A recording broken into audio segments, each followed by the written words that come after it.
day one has been absolutely amazing. And day two, we're going to pick it up. We're going to pick up the pace. I'm not going to summarize all the awesomeness from yesterday because our CEO, Rod, will at the end of the day. We're just going to boogie right into day one.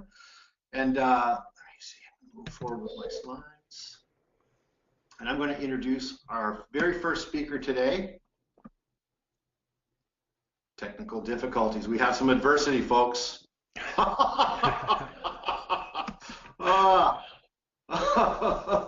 Okay.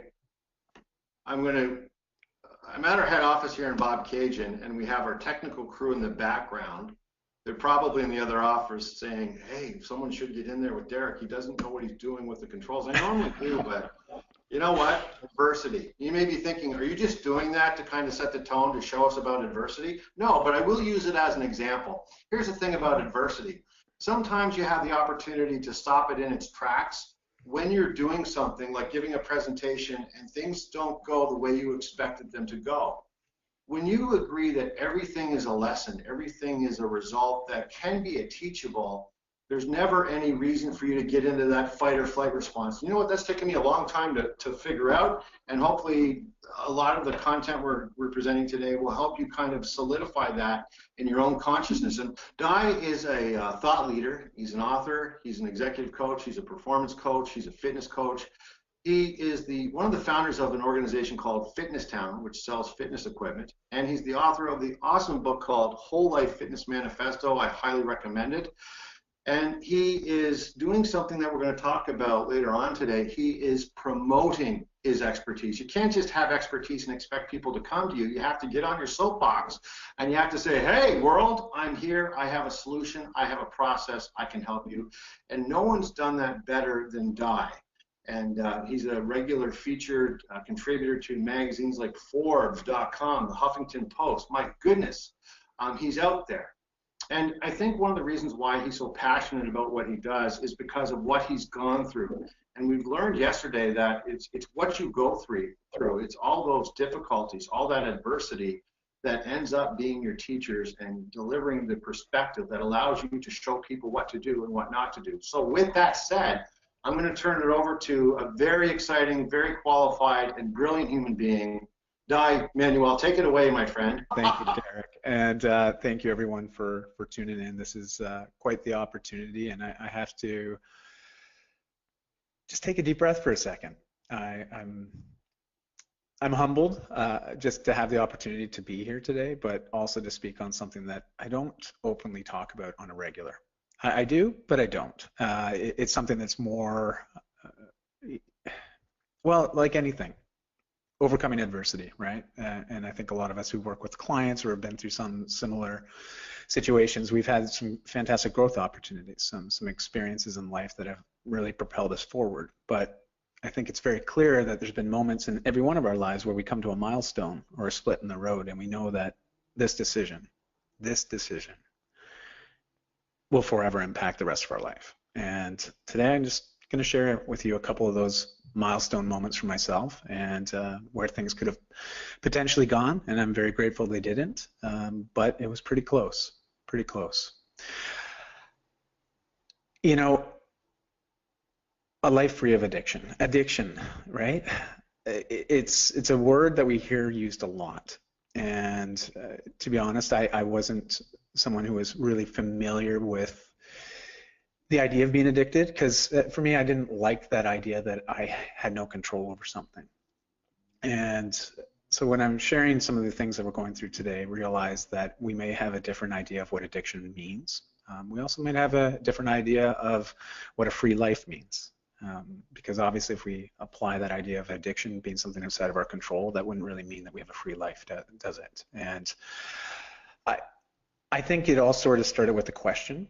I think a lot of us ask ourselves quite often in our lives, you know, who am I? Right? Who am I? What's the point? Why am I here? What's the point in life? And it was really a reframing of that question in a different context, which I'll talk about in a second, but it's that idea of who am I becoming? Because I really feel that in life, we're always becoming something. You know, every choice we make, every action we take has a direct repercussion, right? There's some sort of change that evolves from those choices and actions. And so we're constantly evolving. And if we look at life as this evolution of change and realize that we have full control over that, it's pretty powerful. It's a powerful place to be. And I want to take you back to a moment, back January 1st, 2010. I'm someone that's been in the fitness industry for over 20 years. I help people get healthy. I help people feel better. I help people be more confident, both on the inside and outside of their skin. And I'm very passionate about what I do. I love helping people transform and literally empower them to lead the types of lives that they want. And when we start talking about integrity and integrity of self, I got to be honest, I was living a double life. Yeah, it was January 1st, 2010, and I woke up one morning, and I woke up on the floor, face rubbing up against our Berber, quite rashed, based on a night of tossing and turning. Light was coming in through the windows, through the blinds, and I had this crazy pounding headache. It felt like a nail had been driven through one temple and out the other. And I could hear my kids laughing downstairs. Kids at the time were 6 and 4. I have 2 girls, beautiful, amazing girls, and my wife Christy. I could hear clattering in the kitchen, and I was extremely hungover, like beyond belief. And it wasn't anything new. I've felt this feeling before, but we tell ourselves that, oh man, I won't do that again, right? But that's that inner dialogue that just happens over and over and over again. I had cold sweats all over. I propped myself off the floor, and I sort of made my way to our staircase and fumbled my way down the stairs, and all I could hear on the TV was back. Yeah, for those that have kids, you'll know that that's from a TV show called Dora, and still it's probably one of the banes of my existence is that TV show, because it's ingrained in my mind now. It's like a trigger. I hear back, and instantly I go back to this morning. My wife would not make eye contact with me, and rightly so. You know what? I don't even remember what I did the night before. I mean, it's New Year's Eve, before 2010. I mean, a lot of us have been in that situation where we find ourselves just out, And I remember her leaving the party, embarrassed, and me staying, saying, no, I'm not leaving, I'm staying. And I could smell was like grilled cheese sandwiches in the air, slightly burnt. That was the aroma in the room right then and there. And my wife just looked at me eventually, as she was unloading the dishes, and just this air of disgust, just this like, my gosh, you did it again.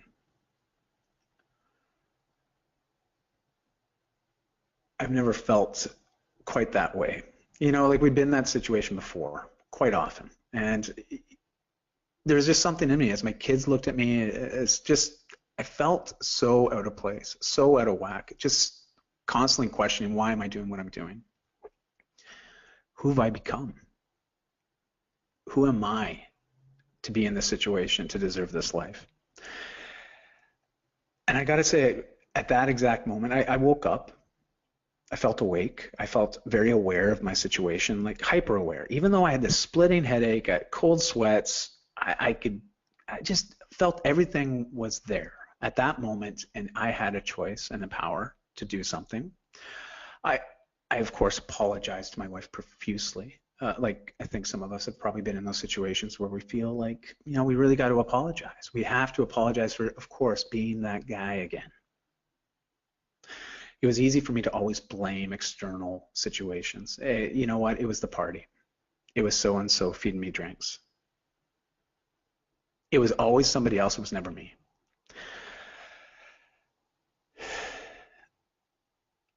I remember telling her that's the last time I'll ever do this. And she scoffed. She did not believe me, which rightly so. I mean, it'd been years I'd been acting this way repeatedly. And my wife, she's amazing. She is incredible. But she looked at me, she looked at me, and she asked me one singular question. And it honestly felt like I was being punched right in the nose. And her one question was, are you being the kind of man that you want to marry your daughters? If that's not a sobering question, I don't know what is. For those that are parents, you can relate to this. We only want the best for our kids. When we have children, it's a certain responsibility that we're taking on. It's not about us anymore. And when she asked that question, I kept thinking to myself, I couldn't say yes. I could not honestly look her in the eye and say, of course I'm being the kind of man that I would want my daughters to marry and spend the rest of their lives with. Alcohol to me was just a cliche.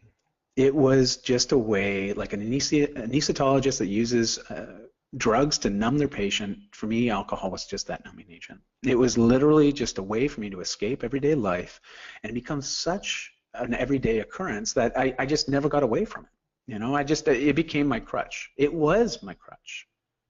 And it was so easy to blame various choices and circumstances on this external pressure. You know, this thing that I would just lean on. And I remember sitting down my girls and just looking at them and saying, Daddy's not going to drink anymore. And they looked at me and they were like, you mean, what kind of drinks? Like, you're not going to have pop or juice? Like, to my kids, 4 and 6, they didn't really understand. And it was like, no, Daddy's not going to have any more adult drinks. Not going to. And they're like, okay. And then they went back to watching Dora. My wife, of course, looked at me and she was willing to give me one more chance, one more opportunity to really live up to this choice, this one choice. And when I reflect back on things, this kind of acting, this acting out, if you will, this idea of blaming other people for my situation was a repeated action in my life. At the age of 14, I was my largest. I was classified as morbidly obese, and I got there based on just eating a lot, and my lifestyle habits supported exactly my state of health. I have this tendency to lean on certain things for comfort. Call it emotional eating. Call it emotional drinking. Call it what you will. Whenever I felt down on myself, I would look for something outside of me to quell that thirst, right? That attention, that calming effect.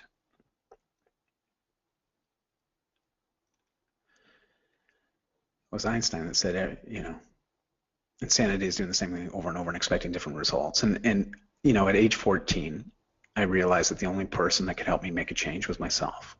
And I made some lifestyle choices. I decided to start exercising and move my body with purpose every day. I decided to educate myself on nutrition. I made some significant changes. But I never really started to feel more confident about myself again.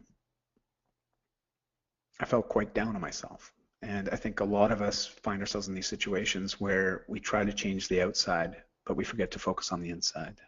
I become so obsessed with working on my exterior, I didn't really spend enough time focusing on what was really causing a lot of pain in my life at that time. And this carried me through. Alcohol, when I became of age to drink, well, it was just another external thing that I could lean on, And here I am, a guy in the health and wellness industry, a coach, a mentor to a lot of different people, living a certain standard, yet not truly living that himself. This led me to this introspection, this idea of, okay, well, why am I like this? Like, why do I keep going to the bottle? Why would I rather have a beer or drink a bottle of wine than truly start to do the introspective work that needs to be done to really get to the root cause of why am I doing this to myself? Why am I doing this to my loved ones, those that matter most to me? And it really came down to, did the bottle choose me or did I choose the bottle?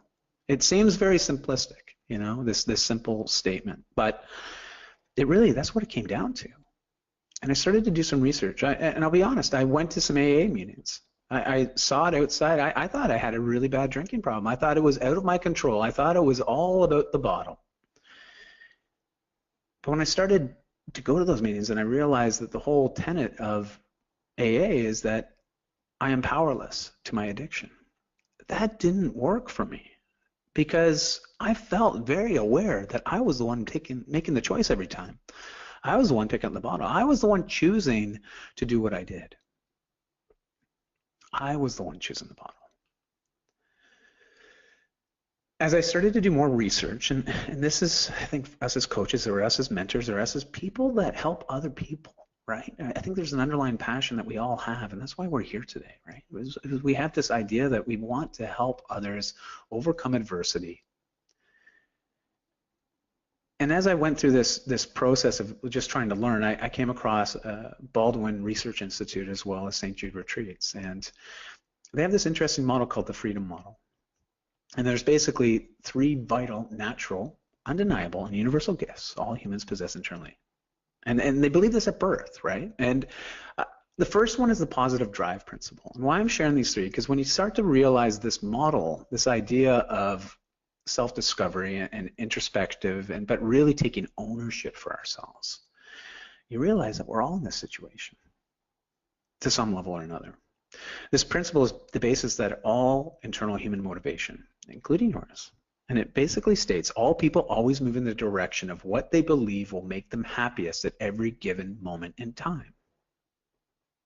Pursuit of happiness, right? As well as this idea of free will. Ultimately, you can and do choose all of your own thoughts and all of your behaviors based on your internal freedom of will. I believe we all have that. You know, I truly believe that. When I read that, I was like, yeah, of course, of course. But also, and this is the big one, right, is that personal autonomy. You are a separate, completely independent being from all others. Thoughts that are yours and yours alone. And this ultimately makes you completely free from the control of all others, but especially other things, right? Like when I started to go through this and started to really think about what is my life? What am I becoming? It just started to put things into perspective for me. Because we all have that right. We all have that ability in us, right? To pursue what makes us happiest, but without causing pain to ourselves or others. But we have to choose to go down that path. What I really enjoyed was I came across this cognitive behavioral education. It's a CBE, and it's this interesting model. When you start to look at this and you look at different things in your life and different experiences in your life, as we go from this knowledge base to a wisdom base, there's a few basic foundations, and one is change is always going to happen. Every moment we have an opportunity to choose a different path. It was really easy for me to lean on the bottle and say, well, this is the way it is. This is my life, and this is where it's going, and this is as good as it's going to get. I did not like the finality of that. I remember at age 14 making some choices to change some things. Unfortunately, change was a viable option. But also, we're all products of what we think. What we internally put into our heads ultimately can manifest itself in so many ways outside of us. And I know every single person, given the opportunity to talk right now, could share a story where an idea was planted in your mind, maybe through a conversation, through a great book, through an inspirational speech, but that put into effect a chain of events that ultimately have brought you to where you are right now. Thoughts ultimately lead to actions. And all of our actions have consequences. And we have to empower ourselves to know that we do have full control over that process. But the last piece, and this is the one that really stuck with me, as I've done more and more reading, some of you may be familiar with a woman by the name of Bronnie Ware, who wrote a book called The 5 Regrets of the Dying. And one of the top regrets of people that are in hospices, that are on their deathbed, at least this is what she found through her own experience as a nurse, caring for those individuals at end of life. One of the top regrets was, I regret not allowing myself to be happier. And it implies this idea of choice when it comes to happiness, and it's in our hands that we have full control over being happy. At that moment in 2010, I had a very clear and sobering experience. I could have gone down a path and continued to do what I was doing, pretending to be something that I wasn't, because it was exhausting. It was exhausting. And of course, I wanted to numb myself when I was home around my family, because I was putting on such a happy face, trying to be the guy, be this professional business individual, be a leader in the industry, just trying to be like I was on a show, a reality TV show all the time, and it was exhausting. And so when I would get home, my family would get the worst of me. I would get the worst of myself.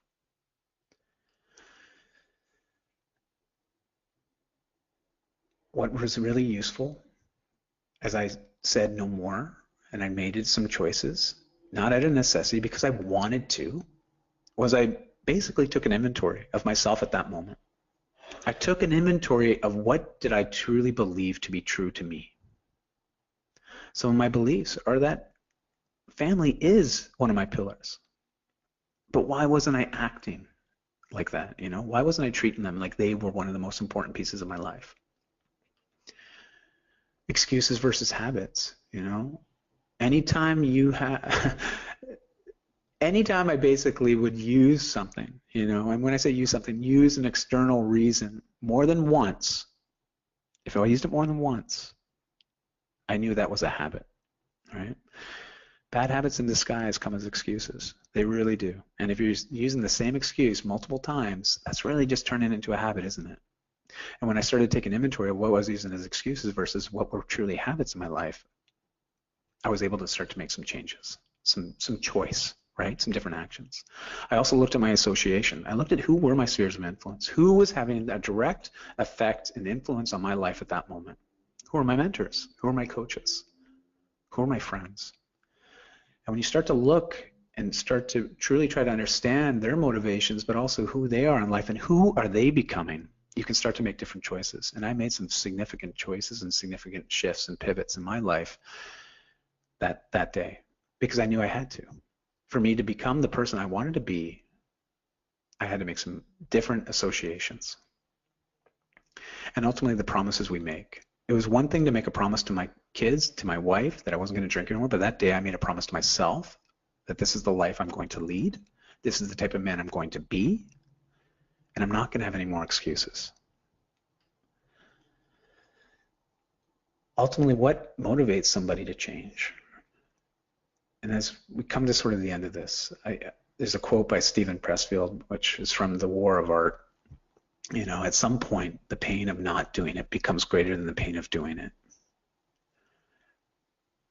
Had I not really taken an inventory of where I was at and truly understood and visualized the path that I was on and where I was going, making that choice to stop doing something that was harmful to me, but also something that was lacking integrity based on the type of person I was becoming, I have no idea where I'd be today. It definitely wouldn't be talking to you guys. We wouldn't have been in a situation where I had the opportunity to meet Derek, to become part of the organization, to have the opportunity to share this story with you. It's amazing power of choice. What did I choose? Well, at the end of the day, I recognize what my pillars are. I chose my family. I chose my life. I chose the endless possibilities that I am creating my life as I live it. And now when my wife asks me, are you being the type of man that you would want to marry your daughters every day? I say yes. And that's simply it. That is it, right? This is where we all have the opportunity. And I want you to recognize, I feel you. If there's those moments in life where you feel like there's just so much pressure, and it's easy to find something to numb it. But I ask you, just take an inventory of who you are, where you're at, what you love about life, and what gets you excited. Because when you start to look at things a little bit differently and realize we don't have to be everything for everybody, we just got to be who we want to be for ourselves. Man, life is a beautiful thing if we let it be. I just want to say thank you guys for the time. I know this is a different type of talk. I was saying to Derek before we even got started was I'm so outside of my comfort zone in just even sharing this story. I've written about it, but I haven't really shared it in this kind of a format. And I just want to acknowledge all of you and thank you for taking the time to be here today, as well as allowing me the opportunity to share with you. So I thank you. And hey, anytime if you feel that you're similar or in any way this story relates to you and you need to reach out and chat, please reach out. I am here and I'm accessible and I'm always open for a conversation. So Derek, I'd like to say thank you as well and turn it back over to you. Thank you, Dai. That was awesome. I really appreciate you giving such a raw, heartfelt story. I'm sure everyone in here is probably a few eyes that are not so dry right now listening to your passion.